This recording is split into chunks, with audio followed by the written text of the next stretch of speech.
Hello, and welcome to the RotoWire Fantasy Baseball Podcast. My name is Chris Crawford. Today is Thursday, March 16th, 2023, and I am joined today by my good buddy. I've worked with this guy. I have talked to this guy over GChat for way too many years, it seems like, but he's one of the best in the business. He's currently at CBS Sports, and he does a fantastic job over there. Please welcome my friend RJ Anderson. RJ, thank you so much for hopping on. Thank you for having me, and I should hire you as my publicist based on that introduction. Yeah, we can talk afterwards about what we can do there. Today's show is going to be mostly focused on spring training breakouts, but I wanted to go over a couple of things real quick with RJ. We got some breaking news last night that is just a massive bummer, especially for it kind of adds ammunition to the people who hate this tournament. I love this tournament to death, and nothing is going to change that. But there's no doubt that the talking point of this tournament now is not going to be who won it. It's going to be that Edwin Diaz is very likely to miss the rest of the season because of a torn patella in his, I believe it's right knee. This stinks, RJ, and it's such a bummer. This could have happened anywhere, but of course it happened in the World Baseball Classic. I guess what I'll ask you, RJ, is as a fantasy baseball show, you know, your first thoughts, of course, are poor Edwin Diaz, but your second thoughts, unfortunately, sometimes go to who the heck is going to save games for the New York Mets now. I think we both kind of agree, maybe, without having talked to you about it, that this might be a situation where they're making trades. But if they're not doing that, if they're going with internal options, who do you think makes sense here? Yeah, I think for the time being, and at least early in the season, you're probably going to see a committee approach. You know, they did sign David Robertson over the offseason. They retained Adam Ottavino. They traded for Brooks Raley. I know Raley is dealing with his own injury issues, so we'll see what his status is for opening day. But I think because of the time of the year, you know, it's really difficult to make trades for, established late inning relievers. You know, they might be able to go out there and get a middle relief type off waivers or trade for someone who has an opt-out in their contract and who isn't going to make another team's 26-player roster. But realistically, I think that they have to pocket those aspirations of acquiring a veteran closer until closer to the trade deadline. Yeah, and I think there are some names who could make sense there, like a David Bednar, I think is somebody who's always been talked about as a potential trade candidate, and this is not necessarily talked about this much this year for obvious reasons, but somebody who could make sense. But yeah, I think this is a kind of a wait and see situation, and that's hard, especially for people who have already drafted this year, because you probably drafted Diaz as the first or second closer off the board. I know that in a recent league that I was playing in, he was not only the first reliever off the board, he was the first pitcher I took. So that's not going to work out so well for me. But yeah, I'm probably targeting. The other guy I was kind of thinking about as an internal option is another guy who's hurt. Bryce Montes de Oca, who has sensational stuff, a little bit of trouble landing it, but he's been a guy I've liked ever since he was at Missouri as a starting pitching prospect, kind of, but it was always very much assumed that he was going to move to relief. I think that could be an option, but yeah, this is a huge bummer for anybody for Mets fans, for fans of just good baseball players, because Edwin Diaz is just as fun to watch, I think, as any pitcher. And it takes such a damper from what was an awesome game too between Puerto Rico and Dominican Republic, and an awesome atmosphere as well. But man, this is, and I'll ask you this too, RJ, is for next year, do you still think Edwin Diaz should be one of the first relievers off the board, assuming he does miss all of this year? Yeah, I mean, I think it just depends on the history of this injury. Honestly, I haven't done the research yet on what exactly recovery from it looks like. You know, if pitchers who come back maybe have reduced velocity or something like that. So I would say do your research on that. You know, there are plenty of really good resources out there nowadays that allow you to look at the history of an injury or an operation. Baseball Prospectus, for instance, has a really cool tool that allows you to do some digging around and, you know, compare past cases. So I should do that after we get done talking. Maybe I should have done it before we started talking. But yeah, I think based on his track record, you know, based on the quality of stuff, we know that provided this injury and provided the operation he's undergoing doesn't have a bad history and a bad track record, we know he's going to come back and still be pretty good. You know, is he going to match last year? Well, the reality is he probably wasn't going to match last year, even if he had stayed healthy, just because of how good he was. But yeah, I would feel comfortable, provided the research checks out, still drafting him fairly highly. Yeah, absolutely. But it is such a bummer. I keep saying it, but like he is literally one of my grandma's favorite players as well. She loved watching Edwin Diaz come in and for those saves.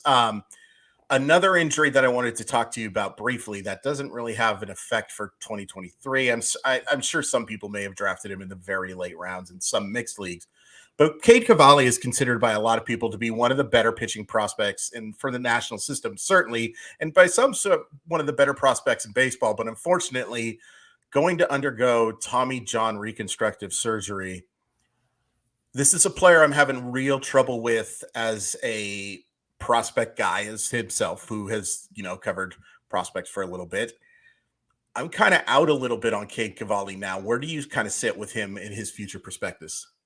Yeah, I'm a licensed and certified prospect expert as of 2020, so just got to get that out there. The certification pass. I passed the certification test. I mean, Hey, yeah, Cavalli. congratulations. Cavalli is interesting because by the time he gets back, he's going to be, 25 and a half years old. And unfortunately, he has no track record of success in the majors. You look at him almost as if he's still a prospect, which I suppose he is technically. But if you look at him from those lens, he's someone who has really good stuff. He is a good athlete. He was a two-way player at Oklahoma before he was drafted and before he gave up the hitting side of things to focus exclusively on pitching. And, you check those boxes, you usually have something going on. Sure. Unfortunately, the command and other aspects have popped up, consistency and all that, and it's limited his ability to transfer those skills to being, a quality starting pitcher. And right. I don't know. We were talking about this before I came on, and I said, I almost wonder if his body's not going to allow him to start, which stinks, but it's possible that they funnel him into relief, and I could see him being a very good reliever if that were to happen.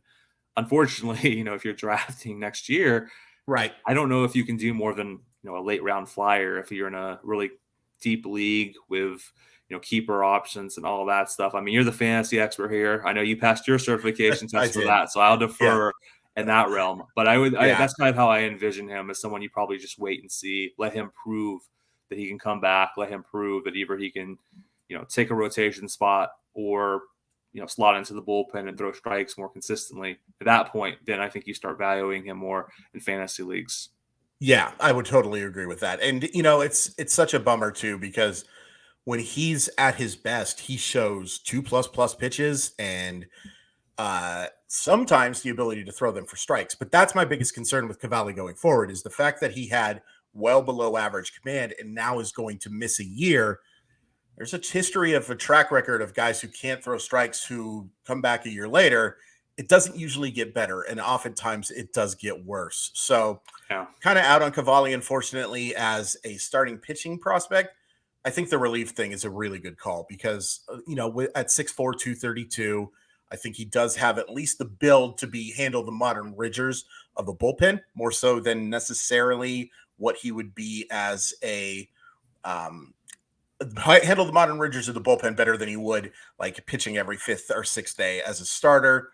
And I think the stuff plays better too. I think the fact that he doesn't really have to even worry about a third or fourth pitch when he's pitching out of the bullpen, he does have some decent tertiary options, but I would much rather have him go out, max effort, full strength, fastball, slider, miss bats, and he could be really good in that type of role. I wanted to ask you about the MLB draft because it's my baby, and I know it's something you've covered extremely well over the last couple of years.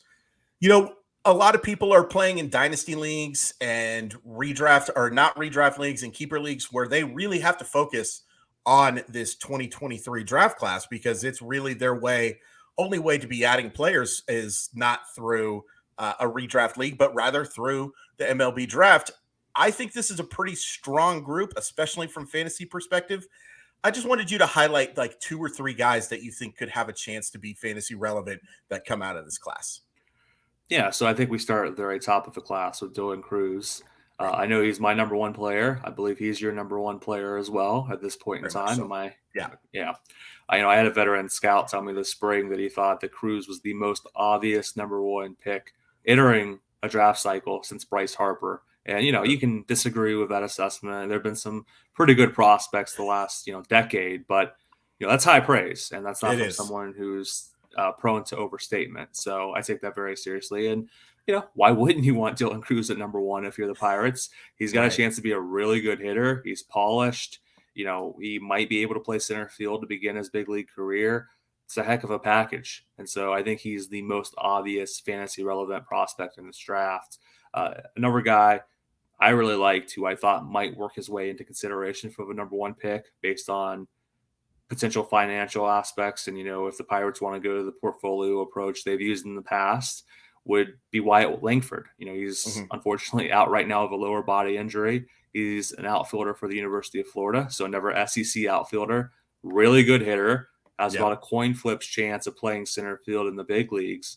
I really like him a lot. Hopefully he comes back healthy sooner than later and, continues to prove that he's a legitimate top 3 pick or top 5 if, some people favor some of the high school outfielders or what have you. And then, I wanted to kind of mix it up here by going outside of, the top, I would say top 15, top 20. I really like Mitch Jebb. He's a speedy left-handed hitter for Michigan State. It's easy to sleep on these Midwestern players. It's easy to sleep on any Cold State player. He makes a lot of contact. He's fast.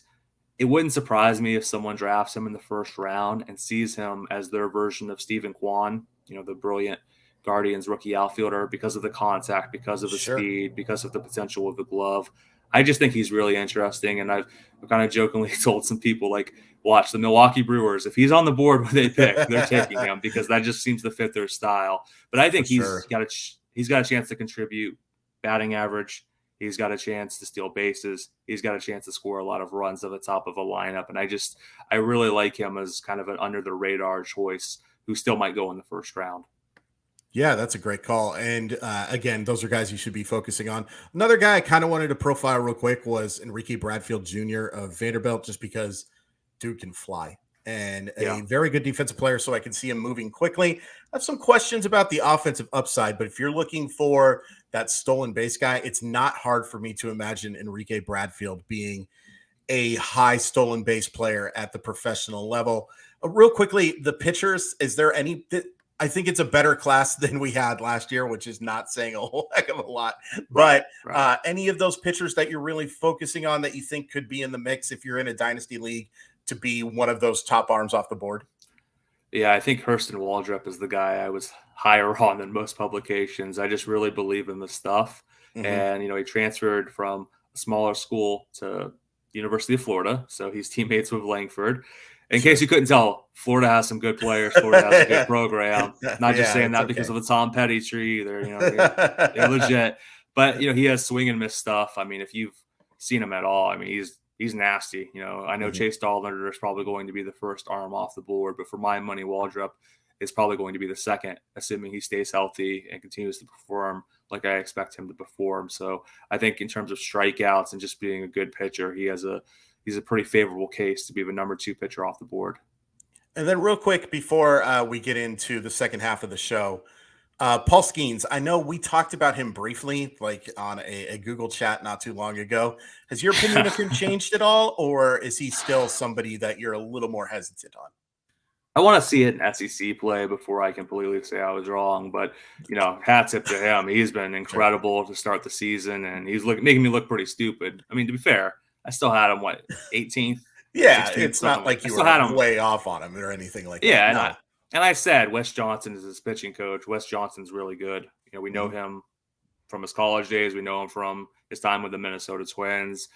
It wasn't surprising to me, it wouldn't be surprising to me if I'm completely wrong and Skeens solidifies himself as a top 10, top 5 pick.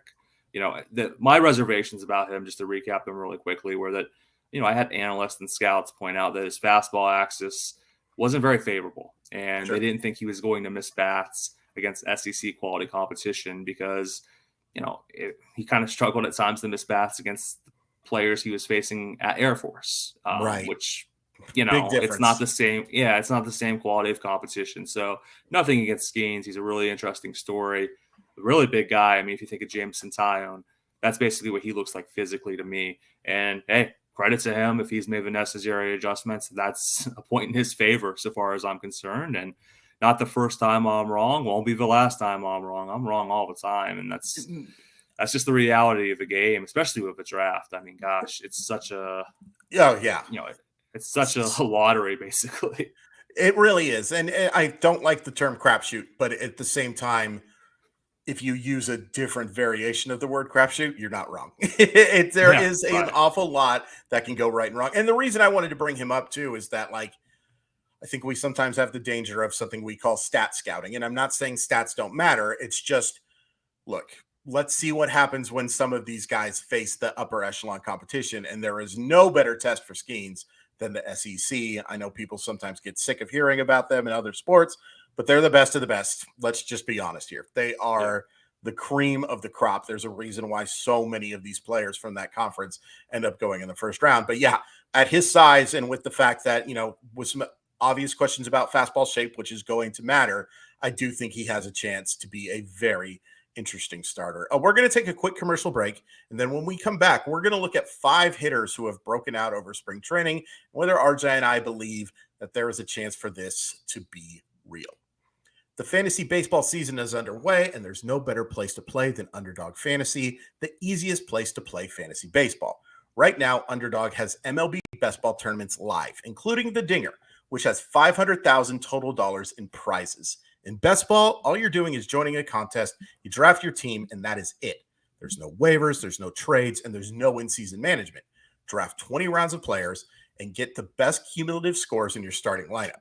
3 pitchers, 3 infielders, 3 outfielders, and 1 flex each week of the regular season. Getting started is very simple. You go to UnderdogFantasy.com, you sign up with the promo code RWMLB, and not only will Underdog double your initial deposit up to $100, but you'll also get 6 months of our RotoWire subscription for free. Again, that's Underdog Fantasy, promo code RWMLB. Draft your $100,000 Dinger today. And if you are looking for a place to customize your fantasy league and play a variety of formats, can't recommend Fantrax enough. Create the scoring system that you want to play with, the waivers, the categories, the scoring system, the schedule. Fantrax offers custom solutions for all that and more, and the best part of it is it's all free. I'm in several Fantrax leagues, and I'm starting a couple more. The ease of play is second to none, whether you're playing redraft, dynasty, keeper, or any other format. If you sign up today, you'll be entered to win an official MLB signed jersey from Vladimir Guerrero Jr. All Fantrax users will also be entered in the MLB Game Day Experience giveaway, which includes free tickets and $1,000 for travel and accommodations for you and your league mates. Simply go to fantrax.com/RotoWire and sign up today. That's fantrax.com/RotoWire. Fantrax, the home of fantasy sports. All right, so let's talk about some guys who have really stood out in spring training. There's been a bunch of fun ones, but being a Seattle boy, I'm going to start with my buddy, the guy who I think has been really the most impressive player in spring training. Jarred Kelenic has just absolutely destroyed baseballs. Coming into today, he's hitting .438. He has 4 homers. He's also stolen 3 bases. He has a 1.409 OPS in Cactus League play. With the caveat that Jarred Kelenic has really struggled, and with the caveat that spring training numbers often do not carry over, how excited should fantasy managers be about Jarred Kelenic's start? And are you believing that this could be the start of something big? Well, I hope so. He's not far removed from being one of the top prospects in the game for a reason. He has a really exciting skill set, a really high ceiling if everything clicks. I'm still a little reserved though, because we've seen him struggle so much in the majors and the issues that he's struggled with. And obviously you can speak to this better than I do because you watch the Mariners every single day and I do not, including in spring training, is that he struggled with, breaking ball recognition and the ability to, lay off breaking balls. And I know he had made some progress or had seemingly made some progress with that dating back to last season. But, it seems like when I see him this spring, he's been slaughtering fastballs. And maybe it's just, I've only seen him a couple of times and, sample size is playing against me. But I still have some reservations. And so I actually see him face good breaking balls and lay off them or make the necessary adjustments. And, to your point about how spring training improvements don't always carry over to the regular season, I will note that if you look at his quality of competition faced, it's still closer to AAA level than it is to the majors. So I'm going to be very intrigued to see if his numbers deflate once we get a little closer to opening day, and we're 2 weeks out now, and he's facing, closer to big league level talent. And I'm not saying they will fade. Again, I'm completely open-minded about the idea of him improving the ways he needed to improve. I just want to see it against that quality of competition before I buy in. What do you think? You think is this the beginning of the breakout? So I think it could be. And I think could is like the ultimate, like there's a lot of volatility here. Like I can see Jarred Kelenic, because of that sample size that is not that small now, of being a very bad baseball player. I'm sorry that that's one of the worst offensive lines of any regular that you will see for more than a season. It's a good 2 years of being really bad. But I think it's worth pointing out that let's just go with MLB.com's prospect list for the heck of it. He's younger than 20 of those players. I mean, there is a lot to like about the fact that Jarred Kelenic, sometimes struggles are good for you. I think that's true in real life, and I think that's true in baseball, that sometimes you have to have that step back in order to take steps forward. Now, look, I wish it would have been 2021, the struggles carrying over into 2022, but 2022 was bad as well, and that's why I get a little bit of hesitancy.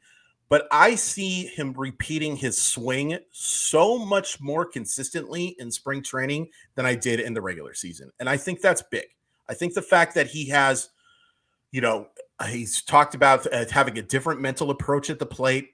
He's drawing more pitches. I think that's a massive thing for Kelenic. He's a much different player than I thought. The guy who I thought had 70 hit, that's done. He's not going to be that guy, because he had, like most players, unfortunately, average just isn't the big thing for him. They want him to tap into his plus power instead. And he has done that in spring training. I get a little bit of a Major League 2 vibe sometimes with Willie Mays Hayes, and the fact that he's crushing pitches off of guys like that pitch that everybody showed. And again, it was off of Devin Williams, who was obviously one of the best pitchers, that he hit over the center field. Well, that was a batting practice. Fastballs would go, oh, this isn't actually very good. This is not like, that was a pitch that everybody should have crushed. But my good buddy Ryan Divish at the Seattle Times brought up the point. That pitch, he pops up to center field, because who has popped up more than Jarred Kelenic over the last year? I don't even have the numbers to say it, but I guarantee you it's Jarred flipping Kelenic, because he has really struggled to actually drive the baseball. Long story short, yes, I do think that is very possible. Should you be drafting him in fantasy like it's going to happen? No. You should have him as one of your bench outfielders and hope that it works out. But man, I'm really hopeful, because it's big for my Seattle Mariners. It's big for fantasy teams as well. They really need him to be closer to a middle of the order guy. I imagine that they'll hit him 7th or 8th. That's the other reason why I'm a little worried in fantasy. Seattle Mariner back end of the lineup, not so great. Maybe a chance to get driven in by that Julio Rodriguez guy here and there, but there's a lot of risk to go with that reward. That was a long answer, RJ. I apologize. I was just waiting for you to suggest that he should try to become the new Andrew Benintendi and just get everything on the ground, use the speed, and just go full, full dead ball. Yeah. This guy is ranked pretty similar to where Kelenic was being ranked in terms of prospect rankings. Jordan Walker, 41 at bats, 3 homers, a 1.071 OPS in the Grapefruit League. Did deal with a little bit of a shoulder problem. They're saying that it's not serious. I haven't heard a lot about, and if I missed this, I apologize to everybody, but I think Jordan Walker really does have a chance to be in the opening day lineup for the St. Louis Cardinals. And if not, it's not going to be very much longer after. Is Jordan Walker somebody that you kind of have to draft in redraft leagues, RJ? Yeah, I mean, absolutely. We're talking about arguably the best power hitting prospect in the minors, in my opinion, or close to it. If he's not, I don't know who you'd put ahead of him necessarily. Sure. And, it may take a little while for him to reach his full potential, because I think we've seen examples of guys like Vladimir Guerrero Jr. where, they're able to impact the baseball, but they don't necessarily have the lift to their swings that lead to the 35 to 40 homer seasons. And it takes a little while to learn to do that against big league pitching. And, everyone I've talked to who's an evaluator within the industry says, hey, give me the guy who can impact the baseball. We'll figure out the launch angle aspect at a later date. Sure. I believe that's fair. Hitting the baseball hard consistently when you're facing good pitching, that's an innate quality, basically, right? You're not, you're probably a lot. It's probably a lot safer bet to teach someone who already has that skill set to get underneath the ball a little bit more, Sure. and to drive it like that. But you're not going to teach someone to hit the ball as hard as he does. And they're moving him to the outfield. It appears that's going to take some pressure off him. He's not going to have to focus so much on the defensive aspect at third base. And yeah, I think he has a chance to break camp with them. I don't know if the injury, made that far less likely. I don't know how exactly that manipulated the odds, but they do have a pretty full outfield depth chart. And like you said, if he doesn't actually crack the opening day roster, he's going to be up sooner than later. I don't think there's any question about that, provided he does stay healthy. He's really good. Like, he's really, really good. And, if I was doing a ranking now of prospects that I think are going to help in fantasy, he would probably be third, but that's only because Gunnar Henderson and Corbin Carroll are so good. Like, this is like, in terms of like rookie fantasy potential, could be a pretty special class. And it would be even better if like Adley Rutschman was like a game or two away, or not Adley Rutschman, but like there's a bunch of guys here, like in the 2022 and 2023 class, that have a ton of chance here to be really special. Let me ask you real quick about Walker. He's stolen 36 bases in 201 career games. Do you think stolen bases are something that can be, it's tough to say because it's going to be team dependent and stuff, but do you think he's athletic enough to put up a similar type of stolen base total at the major league level?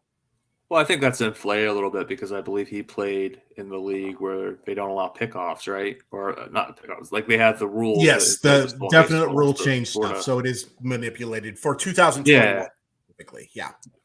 Yeah. I just want to bring that up. But no, he's athletic. I mean, for someone of his size and with his power, he can run. Now, the question is, do you want your potential 35-plus home run corner outfielder trying to steal bases?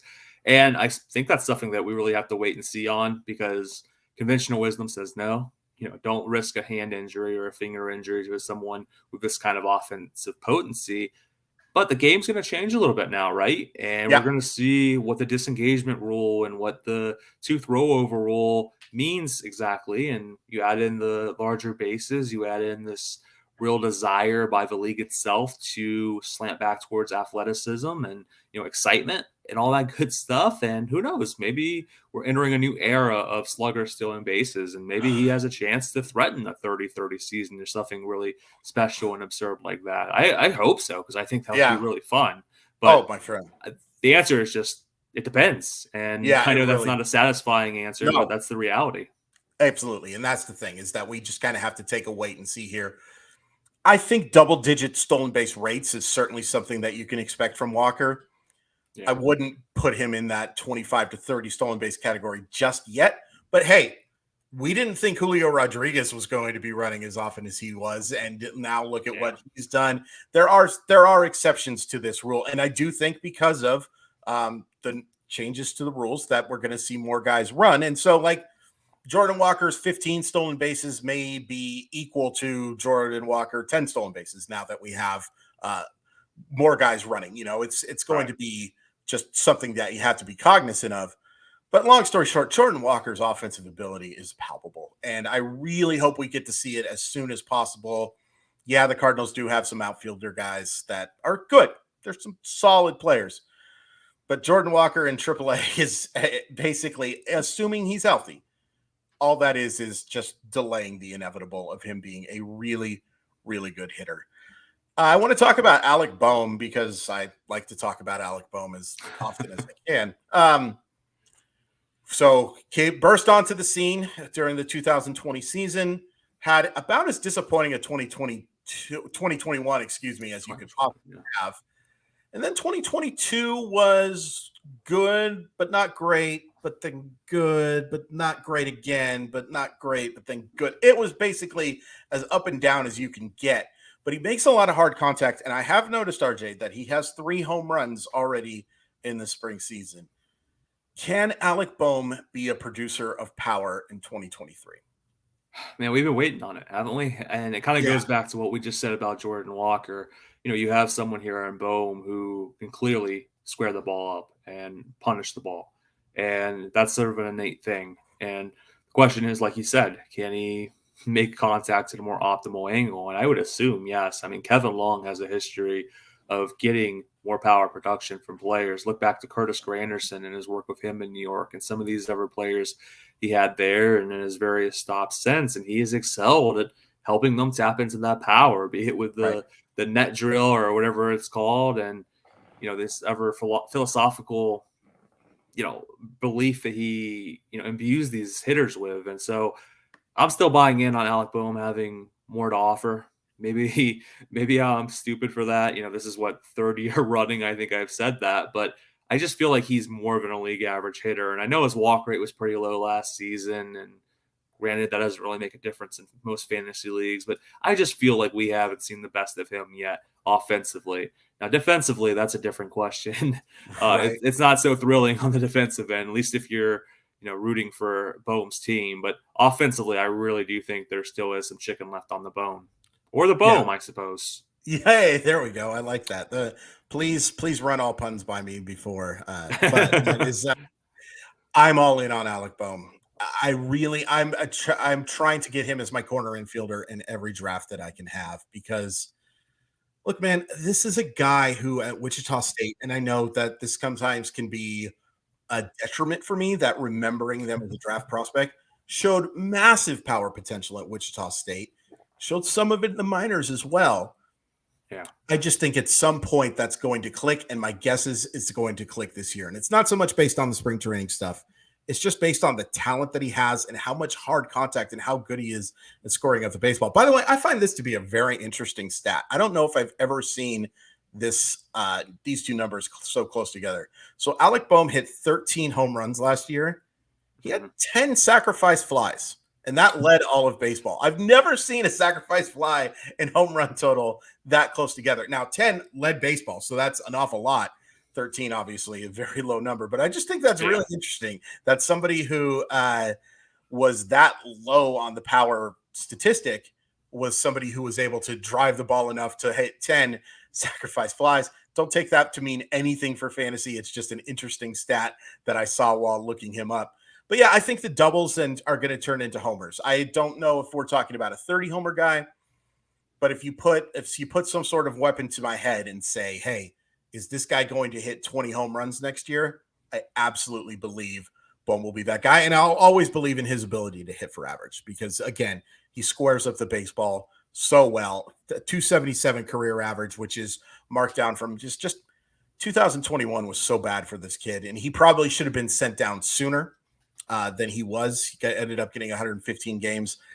It probably should have been significantly less than that, but the Phillies really didn't have a better option at that point. But yeah, I am definitely believing in Alec Boehm. This next guy, I'm not so sure how much I'm believing in it, but I'm intrigued by it at least. Josh Lowe, who is not far removed from being considered by many to be a top 50 prospect, if not a top 50 prospect, someone who is closer to that range, has contributed 3 homers and 3 steals so far in the Grapefruit League. I think the biggest question mark with Lowe is going to be playing time, but you're seeing the potential power speed combination that he can provide. Do you think there's any chance that can be relevant in 2023? Yeah. I mean, he's a really dynamic athlete. Like you said, he has good power. He has good speed. He's going to see time in center field. You know that Kevin Cash is pretty skilled at putting his players in the position to succeed. And so I expect he's going to be part of a platoon, a timeshare situation. He's going to face favorable matchups based on all their internal analytics and all that good stuff. And I know he was really bad last year. Frankly, almost all of the Tampa Bay young hitters were really bad last year with an exception or two. So I just think sometimes it takes individuals a little longer to make that adjustment. And I think he's a decent bet. Now, I know some people are not convinced he's going to hit for average. This might be a skill set that ends up looking a little lean in the average category, and you hope that he makes up for it with his power and with his stolen bases. I don't know. We'll see. I know some evaluators are actually still high on his ability to hit, like his pure hitting ability, and kind of a surprise to me. So I find myself a little bit in the middle of those camps. I'm not the highest person I know, and I'm not the lowest person I know. So I guess I think he's fantasy relevant. I think he's got a chance to be a good player still, a useful player. Am I drafting him highly? Absolutely not. Am I Yeah. maybe taking a flyer on him if someone like Kelenic doesn't strike me as interesting or fruitful? Then yeah, sure. I would take a late round flyer on him. That said, I'm really bad at fantasy, so maybe you should do the opposite of what I'm suggesting Well, same for me. They don't tell anybody, and then nobody's listening to there. this. Hopefully, but I'm not so great at it either. No. I think Lowe's really interesting. I think he's more of a target for 2024, 2025. But if he does get the chance, he's absolutely somebody that I would swoop up and add to my bench. I would take kind of a wait and see approach here too, because the one thing about Tampa Bay is outside of, a few of their guys like Wander and Brandon Lau, going to see a lot of platooning, going to see a lot of mixing and matching. And I don't imagine that he's going to get a lot of at bats against left-handed pitching. And that's going to hurt him for fantasy purposes. But yeah, I do think that the power and speed has a chance. He would be a guy who, if he got traded, and Lord knows that the Tampa Bay Rays have made a trade or two in their time, if he was somebody who was moved in a bigger deal, I'd be all over it, because I still believe in the skill set, and I think he would have more of a chance to be an everyday player. Tampa Bay, they do lose trades here and then. They have a pretty good idea. So it would worry me a little bit if they gave up on him. I'll ask you quickly, too. We didn't go over this guy. Vidal Brujan, what are your thoughts on him going forward? I think it's a good thing for him that he has that fourth option year, because otherwise I didn't see how he was going to break camp of his team. And, unfortunately, he's not far removed from being a top prospect either, but he was never one of those young Tampa hitters who just really struggled last season. And absolutely, it's interesting because, like, so often it feels like Tampa Bay knows exactly when to bring these fellas up. They know exactly how to help them hit the ground running. And last year, for whatever reason, I don't know what exactly it was, it just didn't happen. And I will propose this. I was going to propose this anyway. If you saw that Josh Lowe and Jarred Kelenic had been traded 1-for-1, what would your reaction be? If it happened, if you logged off this and you saw, that's a great challenge trade. But what would your thoughts be? Would you be like, man, Kelenic is about to go crazy? Yeah, or would you be think so. I think so. That's a tough one. And I do like Lowe, but I think Lowe maybe has the higher floor of the two, and that may be just because we've seen what the floor of Kelenic is, and it's awful low. It is. I hope we've seen the floor for Kelenic. Yeah, exactly. If he can go lower. Yeah. I will say for Brujan, the one thing I do kind of like here is the speed. And it's not elite. His sprint speed was in the 83rd percentile. I think he's actually faster than that. But I do think he has a chance to be a real stolen base guy. Showed a little bit of power there for a brief moment, I believe, in 2021. That was absolutely not real. He'd be kind of a guy that I'd be cutting bait for. And a guy I think you could maybe cut bait for. This is a tough one for 2023 especially.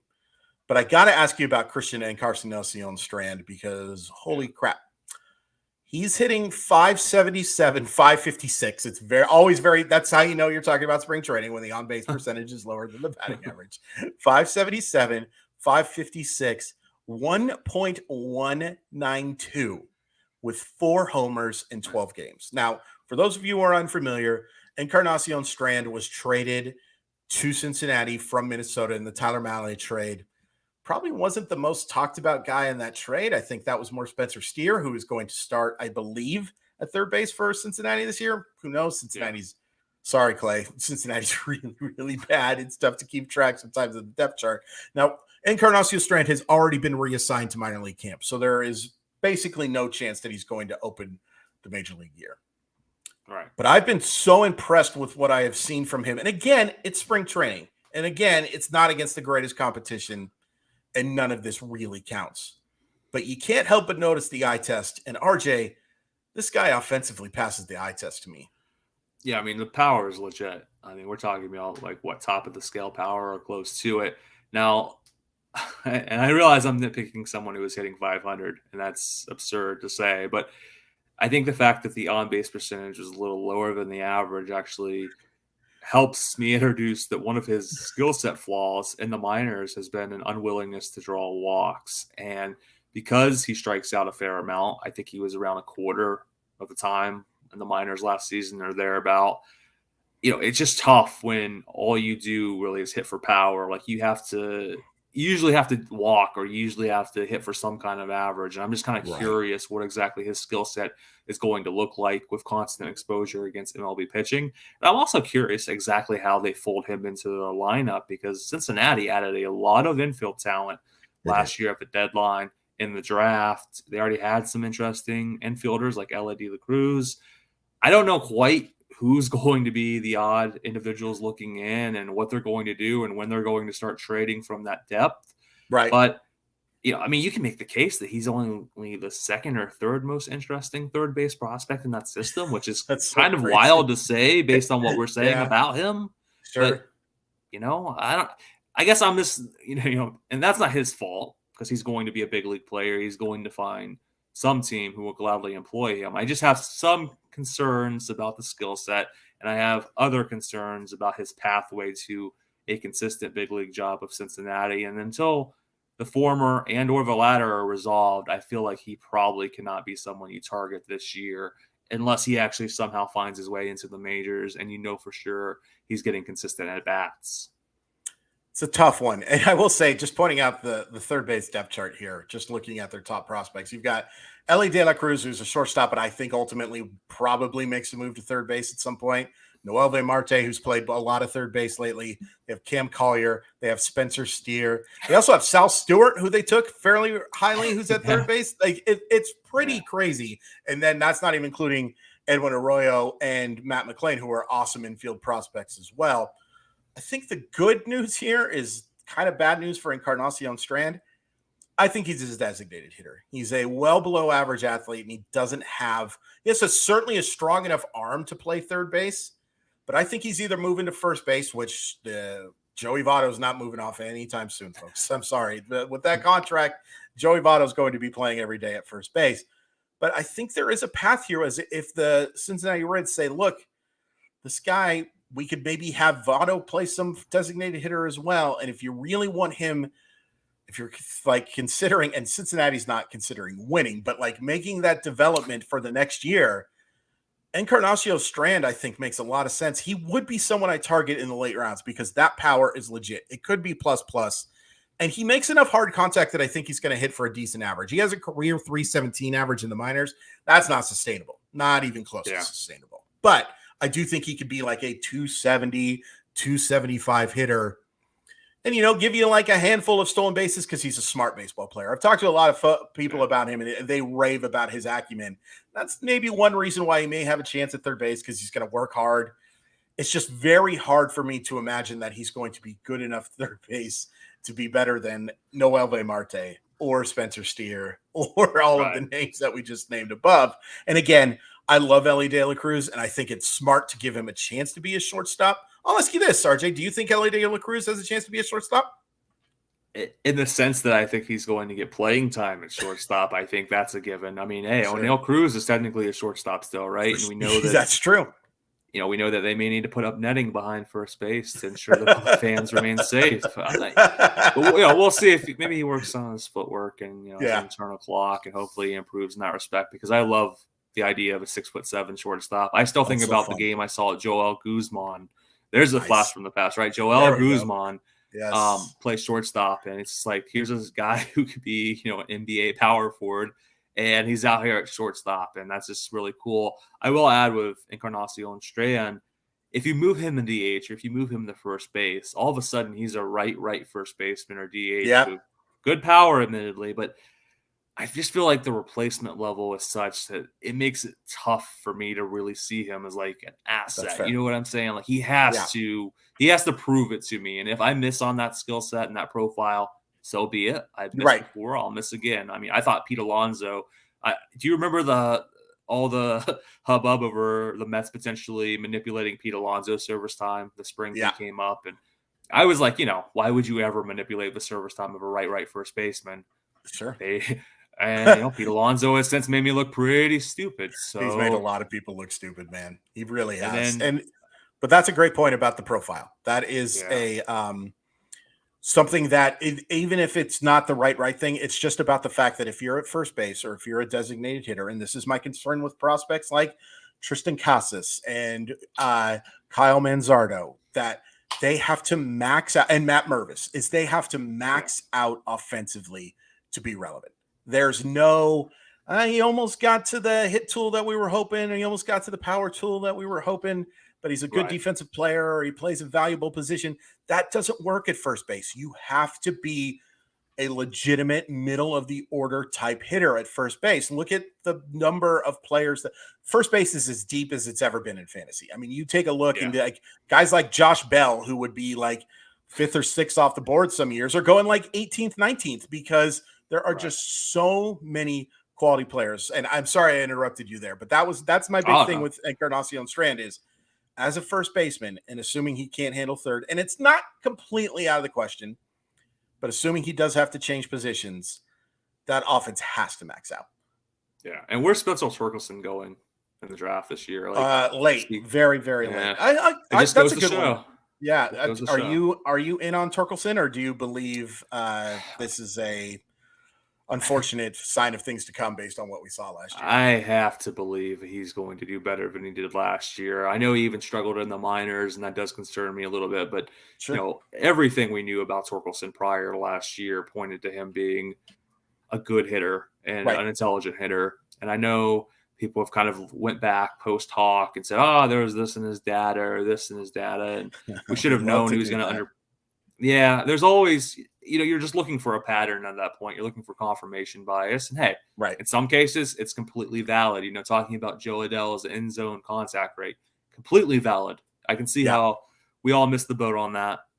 It happens, unfortunately. You live, you learn, and you apply those principles to the next Joe Adell, or who you think is the next Joe Adell. But with Torkelson, I just have to believe he's going to be better than I think he actually was the worst player in all of baseball by wins above replacement on BREF. And he's a first baseman who had like a 70 or 60 OPS plus. Of course, he's going to be really bad. But yeah, I just have to believe there's more to his game than that. If not, I mean, it may not be the worst draft pick the Tigers have made, but it's a pretty tough one to swallow.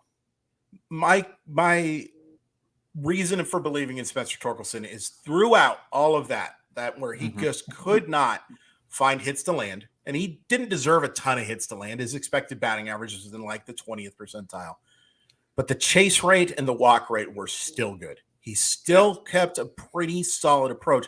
He just could not drive the baseball, which was such a shock for a guy who showed such enormous power potential, not just at Arizona State, but in the minors as well. Yeah. Like, just not driving the baseball was really surprising to see.